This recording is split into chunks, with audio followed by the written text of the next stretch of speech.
Hi, good day. I'm Alliah Borromeo from BSc 13, and today I'm gonna discuss about somatotyping theory and physiognomy. I will first discuss the somatotyping theory.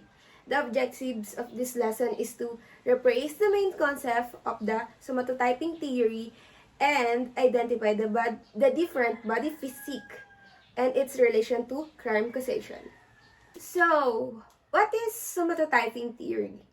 It relates to distinctive body, to personal characteristic, and it relates to criminal behaviors to the body types. Do you want to know who studied somatotyping theory? Well, I can provide you who studied somatotyping theory in this lesson, so please listen up. He is Ernst Kretschmer. He is a neurologist and a psychiatrist. He constituted the four-body physique. He studied somatotyping theory in the year of 1888 to 1964. So, here is the four-body physique of Ernst Kretschmer. First, we have the asthenic, second, the athletic, third, the phytic, and the fourth is dysplastic. The first of the four principles of Ernst Kretschmer is the asthenic. He identified asthenic as lean, slightly built, and narrow shoulder. For example, di ba, makakita tayo ng mga matatangkad na payat. Pero mamuscle sila. May mga muscles sila sa ganito, may abs, ganon. Ganon yung definition ng asthenic. Then, the second one is the athletic. The next one is phytic. Ernst Kretschmer identified this body physique as having a round figure, massive neck, broad face, and medium height. For example, makikita natin sila kadalasan sa mga middle-aged man. Yung mga medyo katabaan na, for example, yung mga tatay natin at the age of 40, ganan, or minsan may mas mababa pang age, mga younger ages pa, na around 20 pa lang sila, pero yung katawan nila, so, mataba na siya, round body na siya, ganon. Tapos, medium lang yung height niya, hindi siya katangkaran, kasi nga, gawa ng katawan niya na malaki na, ganon. The last one of the four principles of Ernst Kretschmer is the dysplastic. It is identified as malproportioned body, a combination of any of the three of the following principles. For example, the asthenic. Di ba kapag asthenic, lean lang yung body niya. Hindi siya sobrang hindi siya mataba na basta lean yung katawan niya. Tapos yung muscles niya, konti lang. Pero kapag nasamahan siya ng athletic, kapag nasamahan siya ng athletic, yung muscles niya sobrang laki, to the point ng katawan niya, sobrang payat. Ganon. Kapag naging combination ng asthenic at athletic, ang kalalabasan niya is dysplastic. Gets ba? Tapos, ito yung example sa sinasabi ko kanina na four principles of Ernst Kretschmer na body physique. Kaso wala dyan yung dysplastic. As a psychiatric, Ernst Kretschmer identifies this body physiques to psychiatric disorder. The first one is the panic. He refers this to a manic depression. Second one is the asthenic and the athletics. He refers this to schizophrenia. Panic. Kretschmer identified this as manic depression. Manic depression is any of several psychological disorder characterizes of mood and usually alternating episodes of depression and mania. It is also known as bipolar disorder. Diba, yung bipolar disorder naman, alam na natin, moody. Yung, kumbaga, nakakaranas tayo nito kung may jowa kayo. Makakaranas kayo nito. Hindi lang naman siguro kung sa may jowa or wala. Pero, makakaranas kayo nito. Yung sobrang moody ng isang tao. Maya-maya ang saya niya, tapos biglang, in just a minute, magbabago na yung mood niya. Galit na agad, nagtatampo na agad, or what. Ganyan yung pagiging moody or bipolar. Alam naman natin yon kasi kadalasan nararanasan din natin yan. Kahit sa sarili natin, hindi naman natin maitatanggi na hindi tayo biglang magbabago ng mood. Minsan masaya agad. Tapos minsan lulungkot na agad. Yon. The next one is the asthenic and athletic. Kretzkamar identified this as schizophrenia or dementia pericox.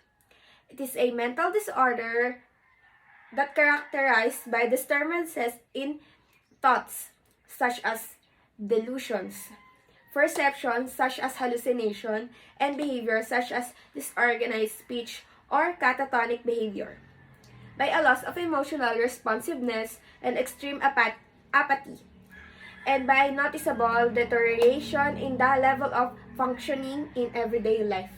That is Ernst Kretzkamar somatotyping theory. And I will introduce to you William Sheldon Jr. He is an American psychologist and physician who devised his own somatotype. So this is William Sheldon Jr. own devised somatotypes. First is endomorph, second is ectomorph, and the third one is the mesomorph. So let's focus on the first one. It's the endomorph. Endomorph to William Sheldon Jr. is a fat man or woman who is usually short and have a difficulty of losing his or her weight. He described this endomorph also as people who is happy, friendly, outgoing, but sometimes they are lazy and selfish. Sa endomorph naman, kung si William Sheldon Jr. is may endomorph, ang kay Ernst Kretzkamar naman is the picnic. Para sila ng definition doon, but magkaiba sila ng name or kung paano nila tawagin yung body physique na yon. The next one is the mesomorph. Physically powerful, aggressive, and athletic physique. Tend more than others to be involved in illegal behavior. Mesomorph in somatotypes of William Sheldon Jr. is a well-built man. For example, yung mga malalaking katawan, yung mga tattoo. Pag nakikita natin sila sa daan, hindi natin mapigilan na hindi tumingin. Sabihin natin, laki-laki naman ng katawan nito, nakakatakot. Ay, ang pangat ng ano nito, ganto-ganto, ang pangat ng pagbumuha nito, parang gagawa ng masama. That's what we call stereotype. Hanggang ngayon naman, ginagawa natin yan kapag nakakakita tayo ng may malalaking katawan, mga brusko, sabihin natin, ay, parang kriminal, or parang rape, ganan. Yun yung pinaparating ni William Sheldon sa mesomorph. The third one is the ectomorph. They are the one who is skinny, weak, and usually tall with low testosterone levels, described as intelligent, calm, gentle, but self-conscious, introvert, and anxious. Yan yung mga tao na makikita natin na payat, ganon. Yung parang tahimik lang sa gilid, yung parang hindi makabasag pinggan. Makikita natin sila na kung nagsasalita sobrang hinhin, tapos yung katawan nila payat, ganon. Ito yung example ng tatlong somatotype ni William Sheldon. The ectomorph, endomorph, and mesomorph. Ito yung picture na yun. Sheldon Glueck and Eleanor T. Glueck supported William Sheldon and Kretzkamar idea by creating their article 10 Years of Unraveling Juvenile Delinquency that shows the improvements of William Sheldon and Ernst Kretzkamar body physique. Professor C. Wesley Dufertius, a distinguished author in the field. He is a well-trained anthropologist and he admired the 10 years of unraveling juvenile delinquency of the Glueck couples, because Glueck couples shows the improvements of William Sheldon and Ernst Kretzkamar categorization of body physique. Glueck couple, in their article 10 Years of Unraveling Juvenile Delinquency, showed in that article that 60.1% of the delinquent group are mesomorphic, and 14.4% of delinquents were found to be ectomorphic. Which, as what I've said earlier, metamorphic is well-built man, well-built body physique, while the ectomorphic is a lean body physique who is typically calm and gentle in features. That is the end of the somatotyping theory. And the next one is I will discuss to you the study of physiognomy. The objectives of this lesson is to paraphrase the concept of physiognomy and rate the concept on human physiognomy in today's generation of criminal offenders. Study of physiognomy. From the word itself, physiognomy. Saan nga ba galing ang word na physiognomy? Galing ito sa ancient Greek, means genomos. It means character. And physis, it means nature.